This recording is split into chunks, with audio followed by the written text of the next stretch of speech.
जैसा कि आप देख रहे हो यहाँ पे, जब हम आज से 2 दिन पहले भी यहाँ पे आपने देखा है कि क्या दृश्य था, और आज भी आपने देखा है यहाँ पे तवी नदी का जो स्तर बढ़ा था और जिससे जो यहाँ पे जो डैमेज हुआ है उसमें पिछले 2 दिन में काफ़ी रिलीफ लोगों को मिला। सबसे बड़ी बात यह है कि यहाँ पे कॉन्स्टेंटली सुबह दोपहर शाम को पीने के पानी का और खाने का लंगर यहाँ पे लग रहा है। कोई भी आदमी यहाँ पे भूखा नहीं है। जितना घरों के डैमेज और घर के अंदर से निकालने का काम है वो आज ऑलमोस्ट ऐसा देखा जाए तो कि 50% काम हो चुका है। कुछ मशीनरी मैन पावर की यहाँ पे ज़रूरत है।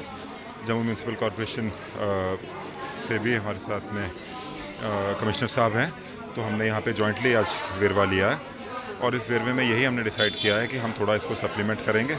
मैन एंड मशीनरी को यहाँ पे बढ़ा के इस एरिया को हम क्लियर करने में लोगों की मदद करेंगे। टारगेट हमने ये लिया है कि कल शाम तक इस एरिया को हम क्लियर करके जो जितना बहुत कम यहाँ पे बचा है, आज के यहाँ हालात यहाँ पे ठीक हो रहे हैं, इसको ठीक करके इस एरिया को हम क्लियर कर दें। एमएलए साहब भी साथ में हैं। एमएलए साहब से भी यहाँ पे बातचीत हुई पूरे के लोगों को क्या चाहिए।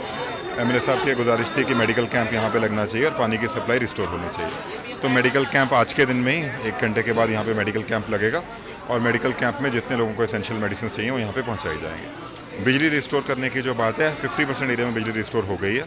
जो बाकी का बचा है वो आज रात तक करने की पूरी कोशिश यहाँ पे करी जाएगी। अभी तक का डेटा ये है कि आप सब लोग जानते हो कि जिस तरह की बारिश हुई है शायद हिस्ट्री में कभी इतनी बारिश जम्मू में नहीं हुई है। तवी रिवर का जो 34 फुट पे पानी गया है वो आज तक कभी गया नहीं है।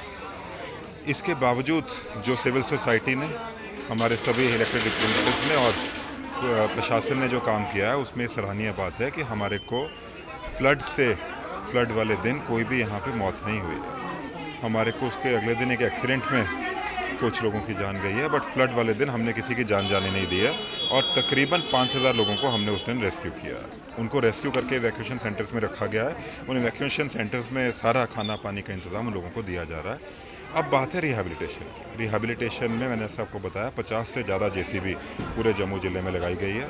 तकरीबन 500 लेबर हमने हायर किया और उससे ज़्यादा हायर कर रहे हैं। मेन पर्पज़ ये है कि हम पानी बिजली इमीडिएटली रिस्टोर करें और जो रोड कल्वर्ट डैमेज हुए हैं उनका वेरवा करके उनको भी रिस्टोर किया जाए। तो मैं आप सभी को ये आश्वासन देता हूँ कि एक ऐसी परिस्थिति से हम लोग गुजरे हैं जो पहले किसी ने देखी नहीं थी, बट हम सब लोग साथ मिलकर इससे उभरेंगे और ऐसा उभरेंगे और जम्मू शहर को एक अच्छा शहर हम वापस बनाएंगे।